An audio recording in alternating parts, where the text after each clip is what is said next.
Muy buenos días, qué gusto poder llevar a través de la televisión estas conferencias. La fe que vence al mundo será el tema de estas conferencias que vamos a iniciar en esta mañana, basados en los héroes que la Biblia resalta, precisamente porque mediante esta fe que ellos tuvieron, pudieron, con la paciencia que la fe tiene que ir acompañada, vencer al mundo y vencer la incredulidad. En Hebreos 11, versículos del 1 al 6, dice la Biblia: es pues la fe la certeza de lo que se espera, la convicción de lo que no se ve, porque por ella alcanzaron buen testimonio los antiguos. Aquí vemos inmediatamente que es importantísimo que el testimonio que demos es el que va a determinar nuestra fe. O sea, Dios está esperando que el testimonio que demos sea el que compruebe que tenemos la fe bíblica. Por la fe entendemos haber sido constituido el universo por la palabra de Dios, de modo que lo que se ve fue hecho de lo que no se veía. En otras palabras, si no tienes fe, no vas a entender la Biblia. Si no tienes fe, no vas a comprender los caminos de Dios. Si no tienes fe, no vas a poder avanzar en tu vida cristiana, porque es la fe la que nos da el entendimiento. Por la fe entendemos que el universo fue creado por la palabra de Dios, como científicamente no se puede demostrar que el universo tuvo un origen, como la Biblia lo describe, sino que es especulativo, hipotético, filosófico, que una gran explosión y que la materia surgió primero, etcétera, etcétera. Entonces la Biblia, los científicos tienen que especular, tienen que hipotetizar, tienen que filosofar. Entonces, como ninguno de nosotros estuvimos cuando se inició el universo, ¿qué es lo que nos da el entendimiento de lo que lo hizo Dios? La fe. Y vamos a comprobar en estos estudios que la fe no es algo ciega, no es una fe ciega en la que tengo que creerlo porque es un dogma de fe, sino que se nos explica y se nos dan las evidencias en la Biblia para que nuestra fe tenga un fundamento. Entonces, es la fe la que nos da el entendimiento de que realmente las cosas que nos rodean, hay un diseño inteligente detrás y un creador de los cielos y la tierra. Por la fe, y es el primer ejemplo que se nos da, Abel ofreció a Dios más excelente sacrificio que Caín, por lo cual alcanzó testimonio, otra vez testimonio, de que era justo, dando Dios testimonio de sus ofrendas, y muerto aún habla por ella. Por la fe Enoc fue traspuesto para no ver muerte, y no fue hallado porque lo traspuso Dios. Y antes que fuera traspuesto, tuvo testimonio de haber agradado a Dios. Pero sin fe, hagas lo que hagas, sacrificios, peregrinaciones, hagas lo que hagas, no hay ninguna otra forma de agradar a Dios más que por la fe. ¿Se dan cuenta qué importante es la doctrina de la fe y entenderla? Sin fe es imposible. ¿Qué es imposible? Que no es posible. O sea, no hay ninguna otra posibilidad de poder agradar a Dios más que a través de nuestro testimonio que demos de que tenemos fe. Porque es necesario que el que se acerca a Dios, número uno, tenemos que creer que Él existe, creer que Él es real, que le hay. Si yo vengo en oración, ay Señor mi hijo, ay Señor mi hija, y llore, y quiero descargar mi corazón en Dios, y me levanto después de orar, igual con la misma ansiedad, y con la misma preocupación, y con el mismo estrés, realmente mi oración no fue con fe. Porque si yo realmente creo, cuando estoy orando, que Dios me está escuchando, descanso y me levanto sabiendo que todo está bajo su control, que tengo que seguir teniendo paz, que tengo que seguir caminando en la vida, y que todas las demás cosas Dios las va a arreglar mientras yo siga confiando en su bondad, en su poder, en su misericordia. De otra manera, es mentira que tengo fe. Cada vez que vive una hermana, ay hermano pastor, y llore, le dije, mire, simplemente por la condición y la actitud que usted trae ahorita para pedirme consejo, le digo a usted, ¿verdad?, que primero cálmese, tranquilícese, y entonces voy a poder entender que usted realmente va a aceptar el consejo que le voy a dar. Porque tenemos que entender eso. La fe nos da paz, la fe nos da confianza, la fe nos da una seguridad que nada más en el mundo nos las puede dar. Sin fe es imposible agradar a Dios. Es necesario que creamos que Dios le hay y que Él es galardonador, o sea, que Dios nos va a recompensar si seguimos confiando en Él. Dios es galardonador, Dios es recompensador, Dios premia la fe. Dios premia la fe, porque es lo que más le gusta y lo que más le agrada a Él. ¿Y por qué no hay otra cosa que le agrada a Dios? Porque fue por la incredulidad que entró el pecado. El pecado entró por la venida de la incredulidad. Cuando nuestros primeros padres no le creyeron a Dios, inmediatamente se afectó el intelecto humano. Entonces ahora Dios usa otra venida, la fe, para sustituir aquello por lo cual el pecado entró. El pecado entró por la incredulidad. Ahora Dios nos demanda creer para que podamos regresar al paraíso perdido, para que volvamos a comer del árbol de la vida, para que volvamos a tener comunión con Él. Ahora vamos a leer en 1 de Juan capítulo 5, el otro pasaje que nos va a ayudar, versículos 4 y 5. 1 de Juan 5, del 4 al 5. Porque todo lo que es nacido de Dios vence al mundo. Y esta es la victoria que ha vencido al mundo. ¿Qué cosa? O sea, ¿tú eres cristiano? Eres nacido de Dios. Y si tú eres nacido de Dios, ¿qué necesitas para vencer las tentaciones, la incredulidad, la inseguridad, la desesperanza, las desilusiones? ¿Qué es necesario para que no te amargues? Para que no te desilusiones, para que sigas a pesar de todo hacia la meta del supremo llamamiento de Cristo Jesús. Necesitamos la fe. Seguir creyendo en Él a pesar de todas las cosas adversas que nos rodean. Y entonces te conviertes en conquistador, en vencedor. Porque sin la fe no vas a vencer absolutamente nada. ¿Quién es el que vence al mundo? Versículo 5, sino el que cree. Y aquí en el original gramatical griego dice el que sigue creyendo, el que sigue confiando que Jesús es el Hijo de Dios. Yo les digo algo con todo mi corazón. Cada vez que me asaltan dudas, y el día que no me asaltaran dudas, sería querubín. Entonces, cada vez que me asaltan dudas, porque todos estamos llenos de dudas, y el que no tenga dudas no necesita ya a Dios. Seríamos ya dioses. Entonces, hasta que nos muramos, vamos a tener miles de dudas. Como dice Job, apenas estamos rascando en la arena el pensamiento de Dios. No nos hemos metido al océano de las profundidades de los pensamientos de Dios. Estamos apenas rascando la superficie y es natural que haya miles de cosas que no entendamos. Es natural, somos humanos. Tenemos una naturaleza pecaminosa.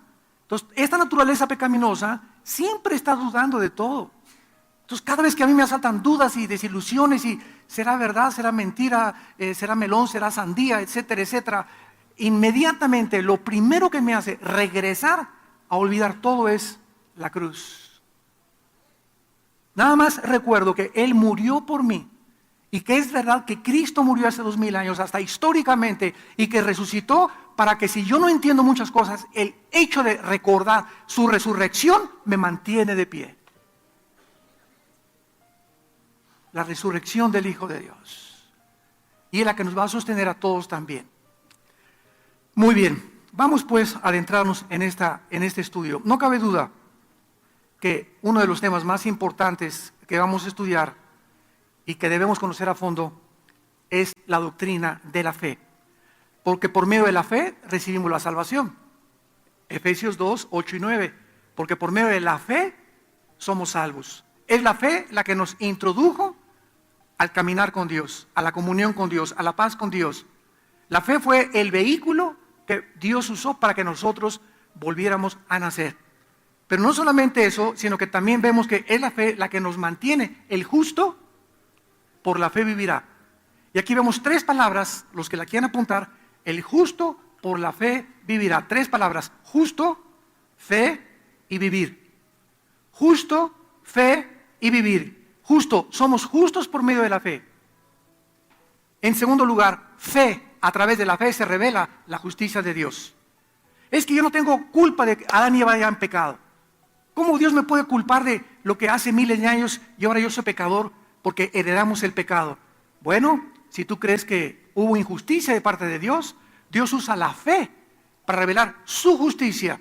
Y Dios te dice, si tú crees que fue injusto que yo te culpara por pecados de tus primeros padres, ¿acaso no fue también injusto que mi hijo pagara por ti? Que alguien, el santo de Dios, pagara por lo que nosotros hicimos, ¿fue justo? No, no fue justo. ¿Cómo puede alguien que no es pecador pagar por un pecador?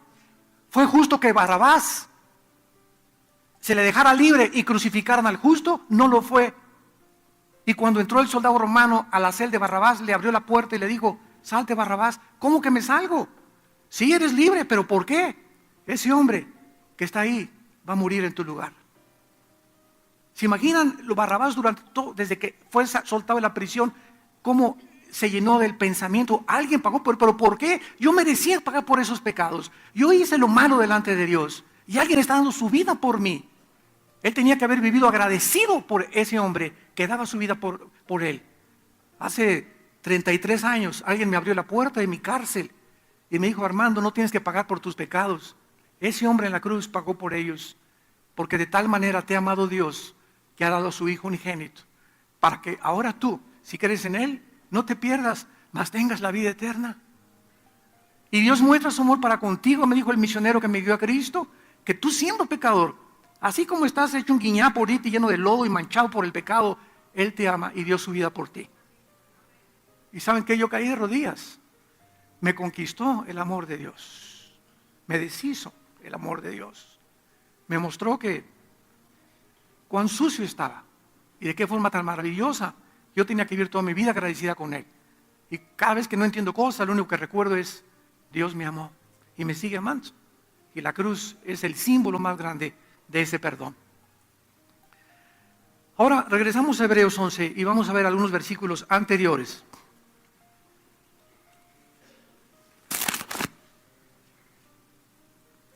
Del 35 a 38 del capítulo 10, para ubicarnos dentro del contexto anterior de Hebreos 11, es importante ubicarnos en el contexto anterior a este capítulo para que tengamos un más claro entendimiento de lo que vamos a ir desarrollando, que es acerca de qué significa vivir por fe. En Hebreos 10, versículo 35 al 38, dice, no pierdan pues vuestra confianza. Es una exhortación que se nos hace. Esta confianza es, la fe se podría decir, ¿verdad? ¿Qué es la fe? Es confiar, resumidas cuentas, es confiar. La fe es confiar, creer que lo que Dios ha hablado es verdad. No pierdas esta confianza en Dios, que tiene grande galardón, como ya vimos. Pero fíjense ustedes qué importante es lo siguiente, versículo 36. Porque os es necesaria la paciencia para que habiendo hecho la voluntad de Dios, ¿qué cosa? O sea, ¿qué es la fe? La fe es creer que Dios, si sigo orando por mi hijo, por mi esposa, por mi hija, por mis necesidades, por mi trabajo, es creer que Dios me va a contestar, porque tengo que creerlo eso.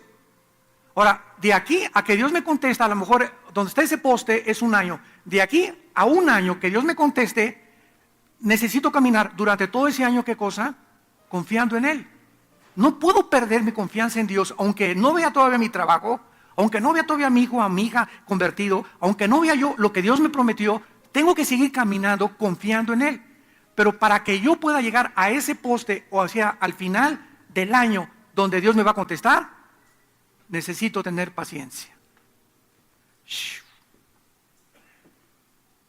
Necesitamos paciencia. Porque si no tenemos paciencia, lo que Dios nos promete, nunca lo vamos a ver. Dios te ha prometido darte una buena mujer como esposa, joven que me escuches, o un buen muchacho. Tu impaciencia te puede hacer que te cases con la muchacha equivocada o con el hombre equivocado. Porque ya se te urgían las habas, ¿verdad?, por casarte, o por irte de tu casa, o porque cualquiera ya tenía cara de John Travolta, porque era esa muchacha o lo que sea, ¿verdad? Entonces, por la impaciencia te endrogaste para comprar un coche que estaba más allá de tu alcance financiero. Te hubieras esperado un poco más y Dios te iba a dar y te iba a compensar, pero tu impaciencia te hizo hacer eso. La impaciencia de la gente la lleva y la impele a robar. Las cárceles están llenas de seres humanos que por su impaciencia, por querer rápido, más rápido, unos pesos de más, acabaron detrás de las rejas.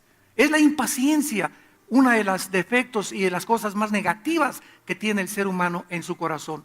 Y esta paciencia es la que necesitamos para que pueda la promesa de Dios cumplirse en nuestra vida. Ahora vamos a ver qué es la paciencia más adelante, pero también fíjense lo que dice. Es necesaria la paciencia para que, habiendo hecho la voluntad de Dios, ¿cuál es la voluntad de Dios? Confiar, seguir creyendo.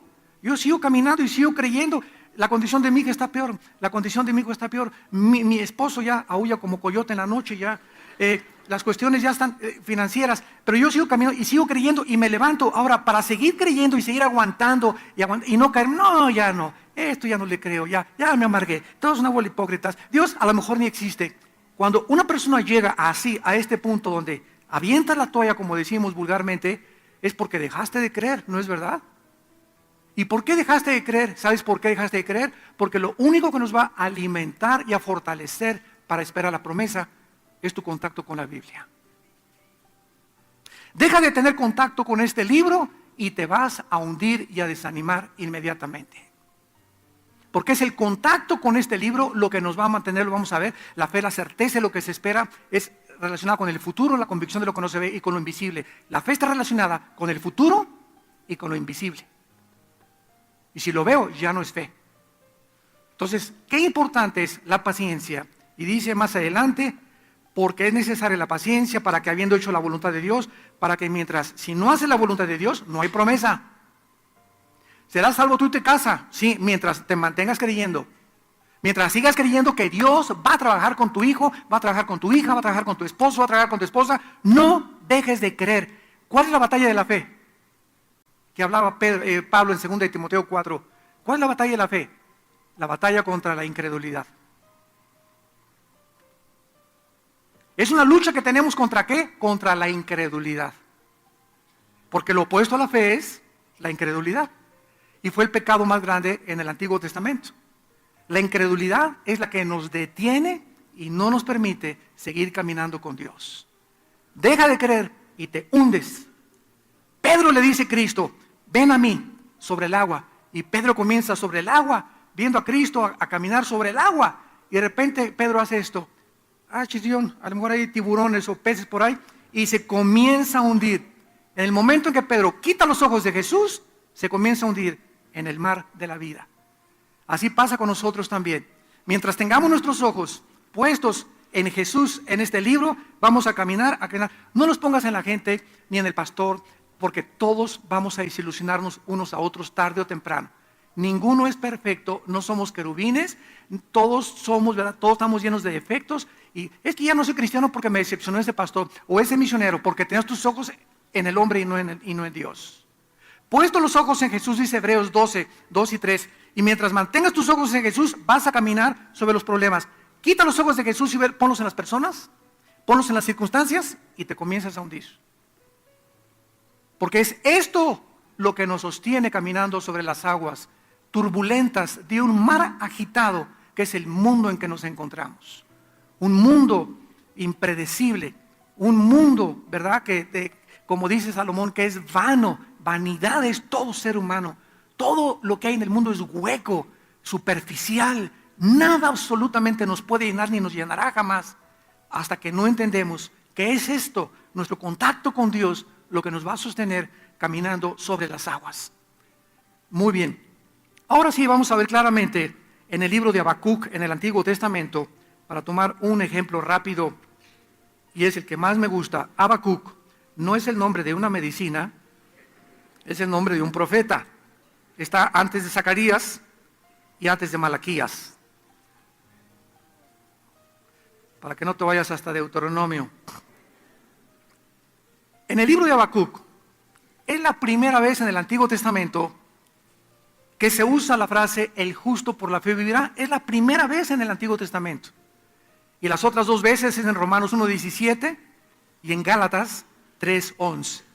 3 veces en la Biblia, 3 veces se usa el justo por la fe vivirá. 3 veces. Y en el Antiguo Testamento se usa en el libro de Habacuc.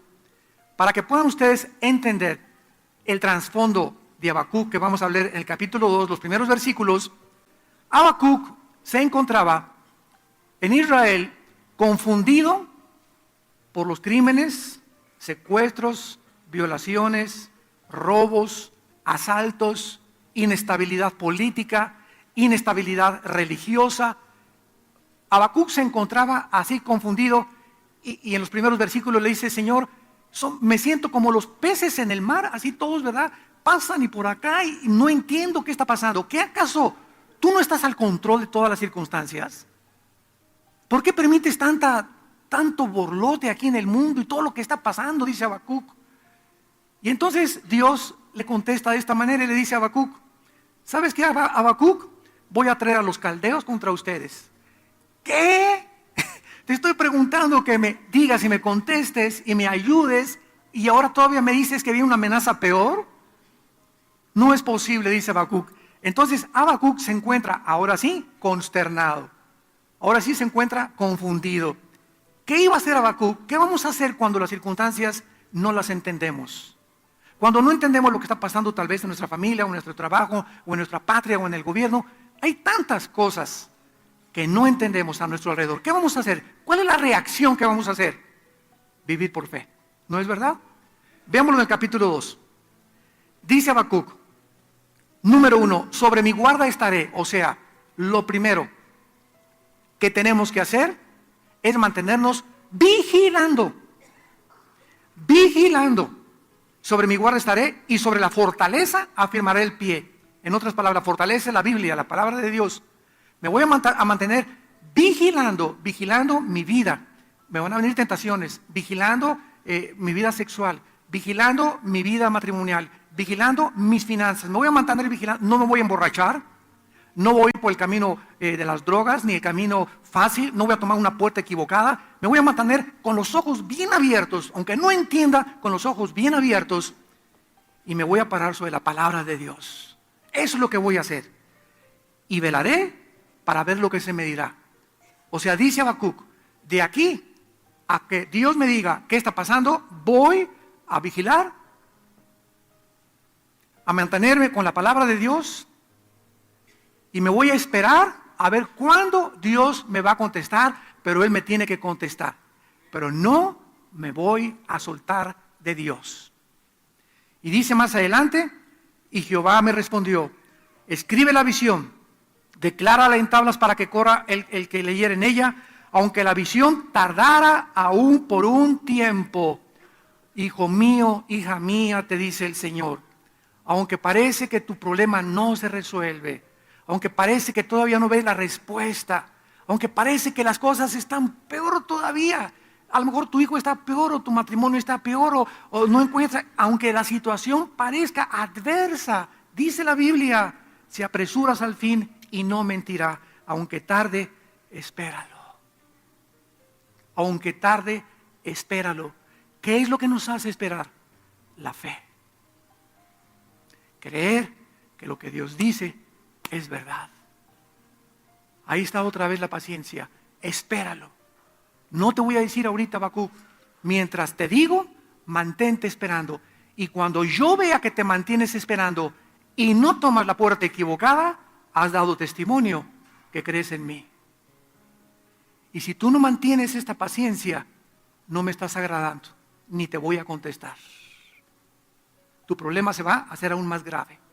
Porque si eres justo y si has nacido de nuevo, tienes que vencer la incredulidad. Y te tienes que mantener creyendo que yo he hablado y que soy fiel hasta el final de tu vida.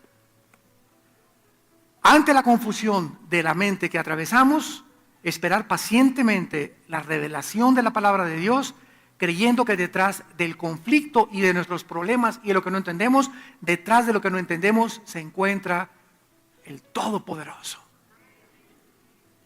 Y que mientras yo recibo esa promesa y mientras se resuelve mi problema y mientras Dios me contesta, Dios a través de esto está probando mi fe. Porque la fe, dice 1 Pedro 1, es más preciosa que el oro y tiene que ser probada.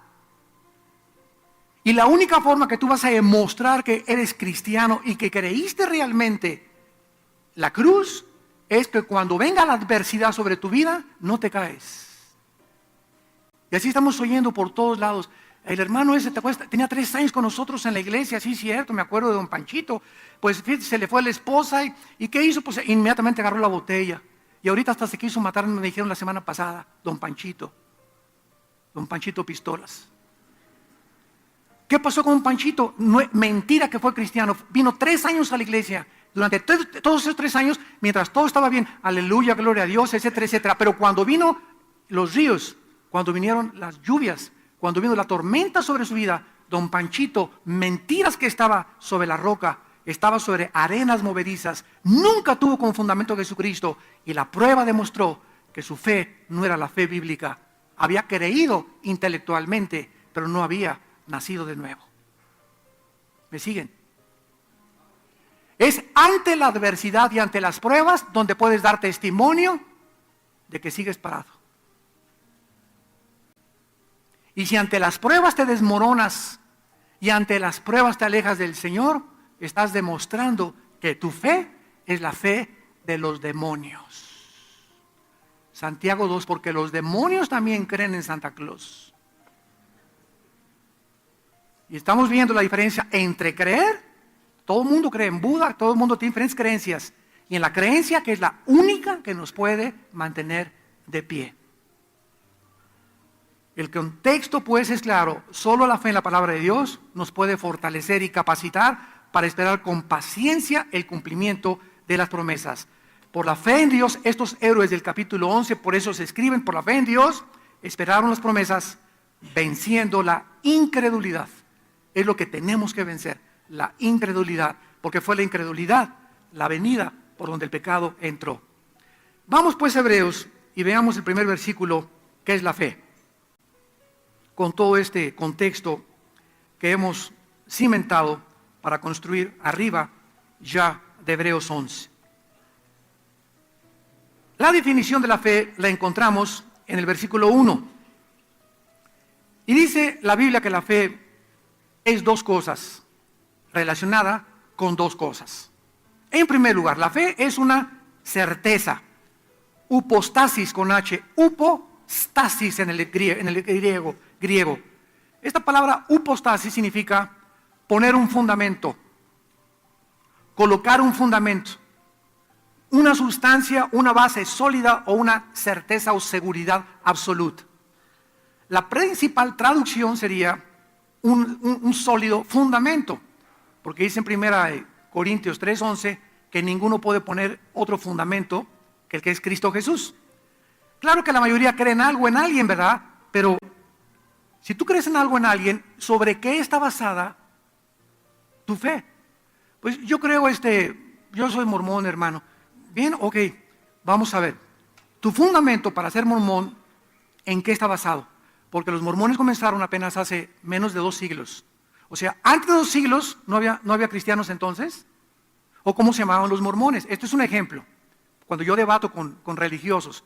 Entonces, los mormones nacieron en 1880 y tantos, ¿verdad? Con un hombre llamado José Smith, que dijo que se le apareció un ángel Moroni, y dice Gálatas 1:6-8, que aunque un ángel se nos aparezca y contradiga la Biblia, sea anatema.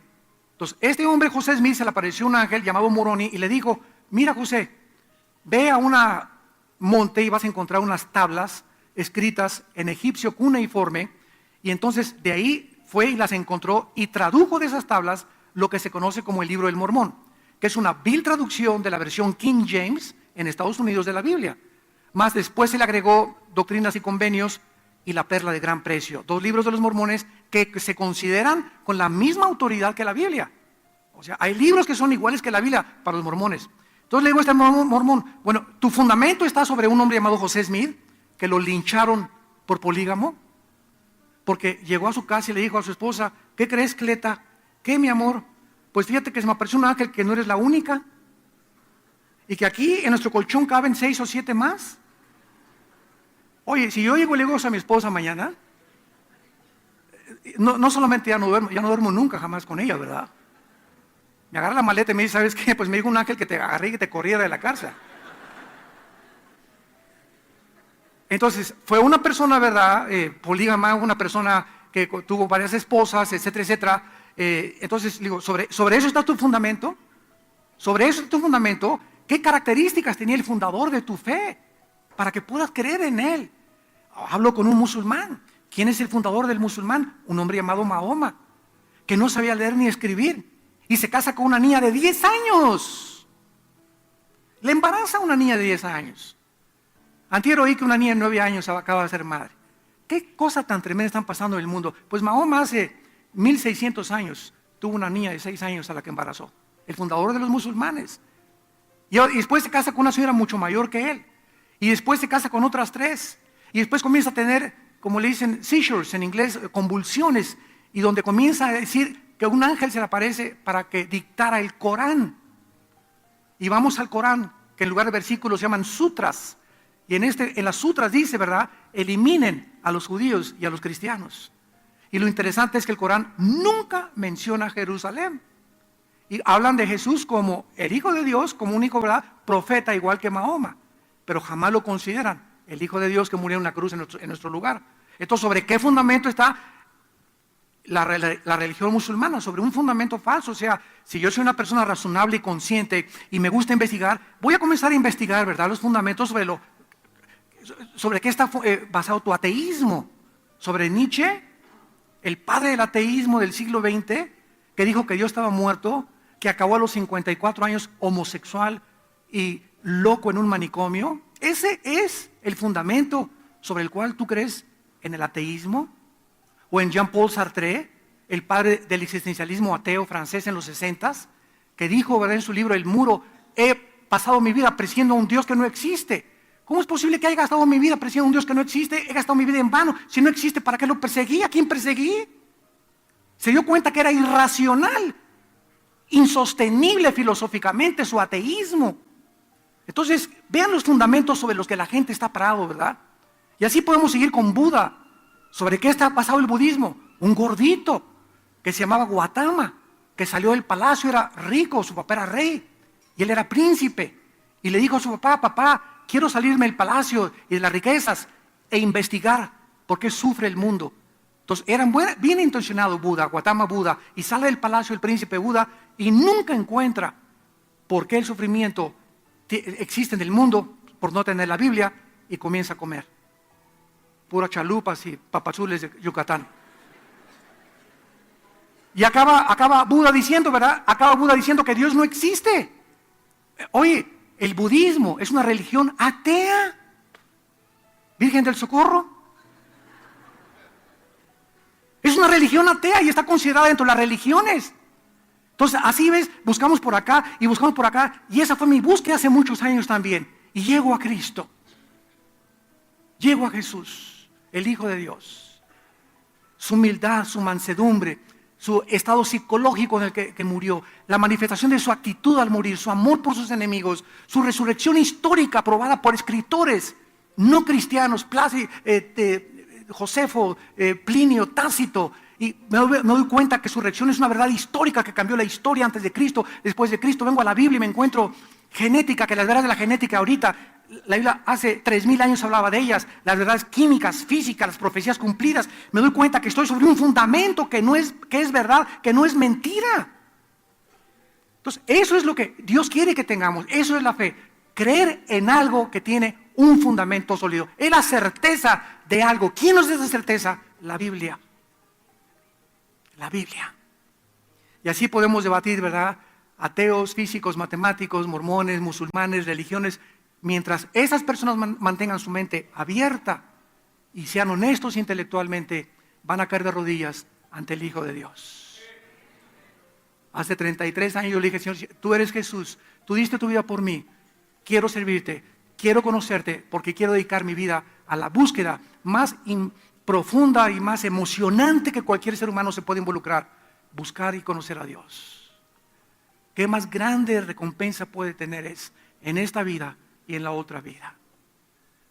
La fe, pues, es en primer lugar una certeza, un fundamento. Y en segundo lugar, dice la Biblia en Hebreos 11:1, que la fe además es una convicción.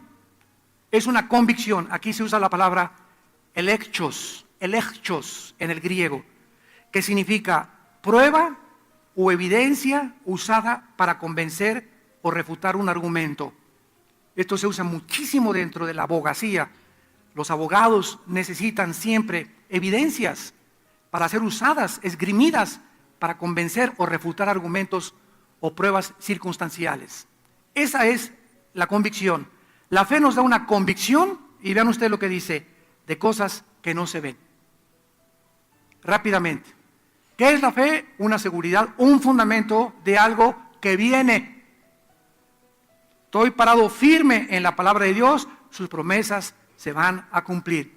Como dijo Josué al final, ninguna palabra que ustedes oyeron ha caído en tierra, todas se cumplieron, le dijo Josué a sus soldados antes de morir. Ustedes son testigos de que todo lo que Dios dijo de nosotros se ha cumplido en nuestra vida.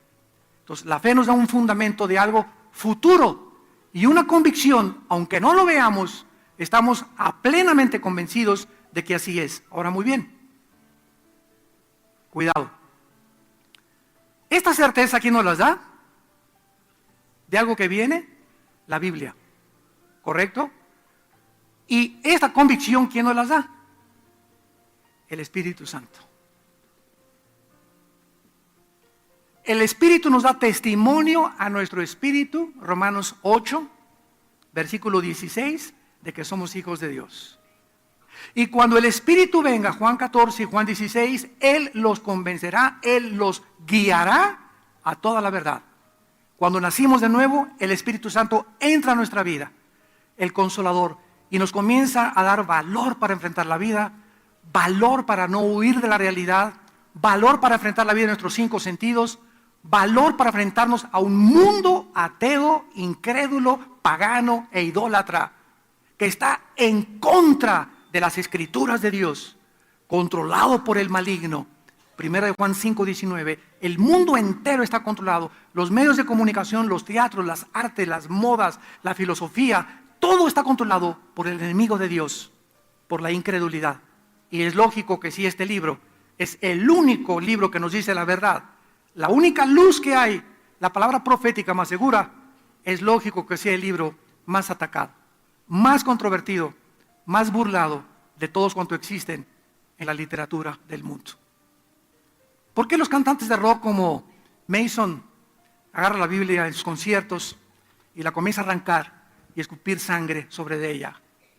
¿Por qué Lady Gaga la usa para poder criticar a Jesucristo? ¿Por qué Madonna se cuelga crucifijos y le preguntaron, ¿qué usted es muy religiosa? No, simplemente me gusta traer hombres desnudos junto conmigo. ¿Por qué es la Biblia el objeto de tanta burla de los grupos de rock satánicos?